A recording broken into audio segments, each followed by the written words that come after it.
शुक्रवार को भी धोको, सातव को भी धोको, ग्यारस को भी धोको, शनिवार को भी धोको। जिसके जो जी में आता है क्यों नहीं धोखते? आप जानते ही नहीं हो कि किसको आप पूजते हो।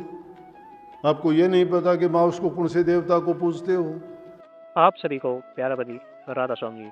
देखिए, जो आज का सत्संग का विषय है उसमें महाराज जी ने बताया कि अगर आप गुरु की शरण में हो तो आपको अपने परिवार में सुख शांति कैसे लेकर आए, ये सब उपाय मिलेंगे। आपको मिलेंगे कि आपको अपने जीवन से मुक्ति किस तरह मिलेगी, और आपको इस संसार में रहते हुए और संसार से जाने के बाद किस तरह भगवान के पास जाने का अवसर मिलेगा। ये सब बातें गुरु महाराज जी ने सत्संग में बताई है। और साथ ही गुरु महाराज जी ने बताया कि व्यक्ति के कर्म किस तरह उसके जीवन को बिगाड़ते हैं और कैसे उसके जीवन को सुधारते हैं। अगर व्यक्ति अच्छे कर्म करता है तो कैसे अच्छे कर्म उसके जीवन में अच्छाई को लेकर आते हैं। और साथ ही सतगुरु महाराज जी ने बताया कि जो इंसान गुरु के अधीन होता है, जो इंसान गुरु की शरणागत हो जाता है, उस व्यक्ति का जीवन कैसे सुखी हो जाता है और कैसे उस व्यक्ति के जीवन में शुद्धता आ जाती है। तो चलिए आपका कीमती समय सत्संग को शुरू करते हैं। कृपया सत्संग को पूरा सुनकर पुण्य भागीदार उससे बनी। गुरु जब मिल जाता है तो वो तो अज्ञान का पर्दा हटा देता है। जब ज्ञान साक्षात रूप में, अब ये चीज़ है, कोई इसके ऊपर पर्दा डाल दिया, आपको नहीं पता इसके नीचे क्या है, लेकिन एक आदमी आता है और वो पर्दा यहाँ से उठा देता है। आपको पता है माइक लगे हुए हैं, बोलने के काम आते हैं। गुरु भी इस प्रकार से जब शिष्य के हृदय पर से भ्रम के पर्दे हटा देता है, और वो पर्दे हटने के बाद भी जो उनको जांचना परखना उनका प्रयोग करना नहीं चाहता है, तो उस जैसा और मूर्ख कौन होगा। इसलिए गुरु के उपदेश को गुरु भक्ति के लिए, गुरुमुख बनने के लिए ही संतों ने उपदेश किए हैं। प्रथम सीढ़ी गुरु की भक्ति यूं ही बताई है, और बिना गुरु भक्ति के काज एक भी नहीं सरता है। चाहे दुनिया में कहीं भी जाओ, आदि काल से हमारे इतिहास के पन्नों को देखोगे, जितने संतों के उपदेश हैं सबको आप पाओगे कि सभी ने ये कहा है कि गुरु बिन ज्ञान नहीं है, गुरु के बिना मुक्ति नहीं है। कहाँ जाओगे? अभी इसने थोड़ी देर पहले कहा था कि आपने उसमें कहा था कि हमने देख लिया कि गुरु के बिना दुनिया में हमारा कोई साथी नहीं है। साथी बहुत हैं, स्वार्थ के हैं, साथी बहुत हैं, लालच के हैं, लेकिन वो साथ तो हमारी संतान भी नहीं देती, हमारे भाई बंधु नहीं देते, जिनके लिए तुम पाप कर्म करते हो, चोरी करते हो, डाके डालते हो, ठगी करते हो, झूठ बोलते हो, वो भी तुम्हें किनारा कर जाएंगे, पीठ दे जाएंगे जब तुम्हें दुख पड़ेगा। और जब वो दिन आएगा और तुम लाख चिल्लाओगे, वो कह देंगे हमारा तेरा कोई वास्ता नहीं है। पानी भी पिलाने वाला नहीं मिलता है, फिर किस लिए पाप कर्म में फिरते हो। संत यही तो आँख खोलने के लिए उनको आते हैं, लेकिन ये भ्रम निकलते नहीं है। कितने भ्रम निकालेंगे। तो कबीर साहब के गुरु थे रामानंद जी, और उन्होंने उसको भेज दिया। उन्होंने सोचा कि देखो संत मत की लाइन के हैं और मेरे गुरु भी हैं, लेकिन ये भी अगर ऐसा करेंगे तो दुनियादारी के लोग फिर भ्रमों से कैसे निकलेंगे। कबीर साहब गए और जाके बाल्टी लेके चले गए। कहने लगे जल्दी आना। रामानंद जी बोले जल्दी आना कि आज वो पितरों को दूध पिलाना है, श्राद्ध है आज मेरे पिताजी का। बोला जी हाँ जल्दी आऊँगा। कबीर साहब बाल्टी लेके गए, आगे देखते हैं तो एक गाय मरी हुई है। कबीर साहब घास लेके आए, घास गाय के आगे डाल दिया, बाल्टी लेके वहाँ खड़े हो गए। 2 घंटे हो गए, 3 घंटे हो गए, रामानंद जी ने देखा नहीं आए। उन्होंने और शिष्यों को भेजा।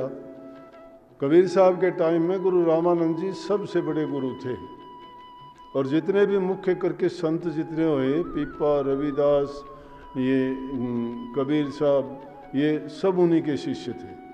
तो जब नहीं आए तो उन्होंने कुछ शिष्यों को भेजा कि जाओ भाई देख के आओ कि कबीर साहब तो आए नहीं, श्राद्ध का कितने लेट हो गए, टाइम है, पितरों को दूध गाय का पिलाना था और वो आए नहीं। तो वो भी उनके पीछे पीछे जाके देखते हैं तो कबीर साहब बाल्टी लिए खड़े हैं, गाय मरी हुई है, उसके सामने हरी घास डाल रखी है। जाके कहने लगे कि आपका इंतजार हो रहा है, आप दूध लेके नहीं आए। बोले गाय दूध देगी तो ही लेके जाऊंगा, ये गाय दूध तो देती नहीं है, इसने बेचारी ने घास भी नहीं खाया अभी, तो ये घास खाएगी दूध देगी तब लेके चलूँगा। जब वो भी वहीं खड़े हो गए, काफ़ी देर होगी, तो रामानंद जी अपने कुछ और शिष्यों को साथ लेके और गए, और जाके देखते हैं तो बड़ा अजीब तमाशा है कि गाय के आगे घास है, गाय मरी हुई है और वो सारे बाल्टी लिए आसपास खड़े हैं। जाके कहने लगे कबीर दूध लेके नहीं आया। कहने लगा गुरुजी अभी गाय ने दूध दिया ही नहीं। बोले अरे मूर्ख, ये घास किस लिए डाला? बोले कि घास खा के ही तो दूध देगी। बोला मरी हुई गाय कभी दूध घास खाती है और मरी हुई गाय दूध भी नहीं देती। बेकार टाइम कर दिया तुमने। बोला गुरुजी जब मरी हुई गाय घास नहीं खाती और ये दूध नहीं देती तो मरे मरे हुए पितर दूध कहाँ से पी लेंगे? अब रामानंद जी का सांस ऊपर का ऊपर, नीचे के नीचे रह गया। लेकिन सच्ची बात को स्वीकार करने में महापुरुष चूकते नहीं हैं। उन्होंने कबीर साहब को छाती से लगा लिया और कहने लगा कि बिल्कुल सत्य वचन है कि ये हमारी भूल है। एक दुनिया की परिपाटी और रिवाज पड़ी है। तो आजकल श्राद्धों का टाइम है ना, सारे अपने पितरों को दूध दाद पिला के थोड़े लेट आएंगे, आ जाएंगे। ये ना सोचना कि भाई कि अब तक क्यों नहीं पहुँचे हैं। तो कोई नहीं, 10-5 मिनट अगर कोई लेट भी हो जाए तो उनके नाम रख लेना पेंडिंग में। अगर नुकसान होगा तो उनको होगा, लेकिन क्या करें, दुनिया के रीति रिवाज है, निभानी पड़ती है। काफ़ी लोग आके पूछते हैं जी हम ये ना करें वो ना करें। भाई पूजा पाठ करो, बेशक करो। कहते हो माउस को धोके, नहीं धोके, माउस को भी धोको, मंगलवार को भी धोको, सातव को भी धोको, 11 को भी धोको, शनिवार को भी धोको। जिसके जो जी में आता क्यों नहीं धोकते? आप जानते ही नहीं हो कि किसको आप पूजते हो। आपको ये नहीं पता कि माउस को कौन से देवता को पूजते हो, ये नहीं पता सत्यम को कौन से देवता को पूजते हो। कदे तो गुड़ भोंगड़े खुआ के किसी ने खुश करना चाहते हो, किसी ने खीर रांध के खुश करना चाहो, किसी को कुछ किसी को कुछ। जब वो हैं नहीं इस दुनिया में, जो तुम्हारे साथ हैं उनको खुश रखने की कोशिश करो। अपने माँ बाप बूढ़े बुजुर्ग को उनको खिलाओ पिलाओ, अपनी सास ससुर की सेवा करो। वो सबसे बड़े देवता हैं, सबसे बड़े पितृ हैं। उनको खुश रखोगे, उनकी सेवा स्वरूपा करोगे, उनसे जो प्यार पाओगे, उनसे जो तुम्हें आशीर्वाद मिलेगा वो तुम्हारे काम आएगा। उन मरे हुओं को याद करके ये ठीक है कि हमारे पूर्वज थे, हमारे दिलों में उनके प्रति श्रद्धा है, विश्वास है, उन्हीं से हमें जन्म मिला है, जीवन मिला है, उनकी प्रति हमारा प्यार है। उनको याद करना चाहिए, ये नहीं कहता मैं, लेकिन उनसे पाएंगे क्या? जो चीज़ पाने वाली है वो हमारे हाजिर नाजिर बैठे, उनसे पाने की कोशिश करो। इसीलिए कही है कि हाजिर का हकीम, हाजिर का गुरु और हाजिर का हकीम काम करेंगे। जब हाजिर का गुरु होगा उससे, अब अगर कोई कहे कि मैं कबीर साहब से नाम लूँगा, बहुत से कहते हैं कि मेरा गुरु तो कबीर है, कबीर साहब तो भाई हैं नहीं। अब तो जो मौजूदा कबीर होगा उससे नाम लो, वो तुम्हें शिक्षा देगा, वो तुम्हें भेद समझाएगा, करनी कराएगा, तुम्हें भजन करने का तौर तरीके समझाएगा कि किस प्रकार से हम जो अपने जीवन को सफल कर सकते हैं। और वक्त का हकीम, अगर तुम्हें रोग है, बीमारी है, तकलीफ़ है, कोई कहे कि मैं धन्वंतरी वैद्य से इलाज करवाऊं, गलत बात है। आज धन्वंतरी वैद्य को तो आना नहीं है। आज के धन्वंतरी वैद्य तो हॉस्पिटलों में जो डॉक्टर बैठे हुए हैं उनके पास जाओ, तुम्हारा इलाज हो जाएगा।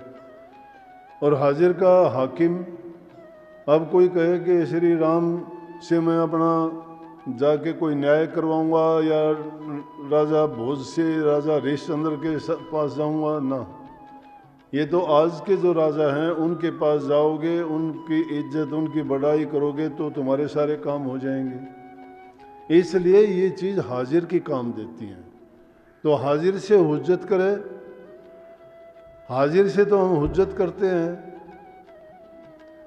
हुज्जत करने की बात नहीं, उनके साथ अगर प्यार का संबंध जोड़ोगे, उनका विश्वास अगर जीतोगे तो उनसे हर चीज़ पालोगे। गुरु से अगर ऐसा संबंध जोड़ते हो तो तुम्हारा जीवन सफल हो जाएगा, मुक्ति का रास्ता मिलेगा। सारे तुम्हारे कर्मों को काटने का तरीका बताएंगे, अच्छा रास्ता दिखाएंगे।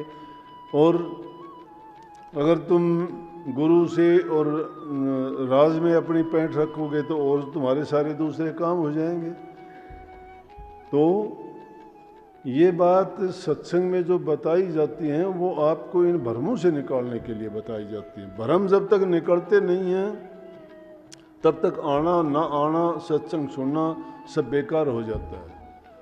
तो जितना भी टाइम मिले, जब भी अवसर मिले, किसी वाणी को सुनते हो, पढ़ते हो, या आप कोई शब्द गाते हो, गाते गाते उस पर थोड़ा ख्याल करके देखा करो कि इसमें जो लिखा गया है, इसके लिखने के पीछे कहानी क्या है, लिखने वाले की मंशा क्या है। सार वचन में जितनी वाणी लिखी गई है वो गुरु ने अपने लिए थोड़ी लिखी, वो हम जैसों के लिए लिखी है कि जो रास्ते से भटके हुए हैं। उनको कितनी बार स्वामी जी महाराज ने सार वचन में कही तेरे भले की कहूँ, इतनी बात कही है कि नींद भर मत सो तेरे भले की कहूँ, पेट भर मत खा तेरे भले की कहूँ, किसी से ईर्ष्या ना कर तेरे भले की कहूँ, किसी की निंदा बुराई ना कर तेरे भले की कहूँ, तू नाम का सुमन कर तेरे भले की कहूँ, तू भजन किया कर तेरे भले की कहूँ। तो कहने का मतलब संत जीवों के भले की कहते हैं। उसको हम मानते नहीं हैं, सुनते नहीं हैं, हम सोचते हैं कि ये बात उसने खुद के लिए, खुद के लिए नहीं होती। परवर सरवर संत जन चौथे वर्षे में परमार्थ के कारण ये चारों धारे ने, ये चीज़ें परमार्थ परोपकार दूसरों के हित करने के लिए इस संसार में आते हैं, प्रकट होते हैं। तो उनसे जो फ़ायदा उठाना चाहता है तो उनसे संबंध जोड़ना चाहिए, उनसे प्यार का रिश्ता बनाना चाहिए, उन पर श्रद्धा विश्वास लानी चाहिए। तो हम सहज में ही उनकी जो प्रेम है उसके पात्र बन जाते हैं, और हमें उनसे जो आशीर्वाद प्राप्त होता है वही फलीभूत होके हमारे जीवन को संवार देता है। तो अब जिन जिन की जो ड्यूटी का काम है बहुत अच्छा है, आपने सफाई वगैरह का बड़े प्यार से काम किया है। आगे भी जो तुम्हारे जिम्मे है अपने सेवा के काम में पूरी तत्परता से सेवा करोगे। राधा स्वामी। प्रवचनों को पूरा सुनने के लिए आपका बहुत बहुत धन्यवाद। हम आशा करते हैं अपने प्रवचनों को बड़ाई ध्यान से सुना होगा। तो जैसे पहले साथ संगत जी आपने इस सत्संग में सुना, महाराज जी ने बताया कि गुरु की हर बात को मानो, गुरु आपके भले के लिए कहता है, गुरु आपकी भलाई करता है, गुरु के हर शब्दों में आपके जीवन को पवित्रता और नेक बनाने का रास्ता मिलेगा। गुरु आपको वो बातें बताएगा जिस पर चलकर आप अपने जीवन को और अपने परिवार को सुख शांति की तरफ लेकर जाएंगे। और साथ ही सतगुरु महाराज जी ने बताया कि कर्म अच्छे करिए। कर्म ही आपके जीवन का सिद्धांत होते हैं, कर्म ही आपके जीवन को सुधारते हैं और बिगाड़ते हैं। कर्मों से इंसान ऊपर जाता है और धरती पर चिपक जाता है। सतगुरु महाराज जी ने बताया कि जो इंसान अच्छे कर्म करता है उस व्यक्ति का जीवन बहुत ही सार्थक और सुखी होता है। और जैसा ही गुरु महाराज जी ने बताया कि कभी भी गुरु की बातों की अवहेलना मत करो, गुरु जैसा कहता है वैसा करो, तभी आप अपने जीवन में सार्थकता को पा सकते हैं। तो कृपया गुरु महाराज जी की इन बातों को आप अपने जीवन में अवश्य उतारिए और अपने जीवन को सार्थक अवश्य बनाइए।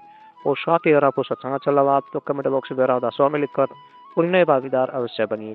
मिलते हैं जल्दी एक नए और बहुत ही प्यारे प्रवचनों के साथ। तब तक के लिए आप हमें दीजिए राधा स्वामी।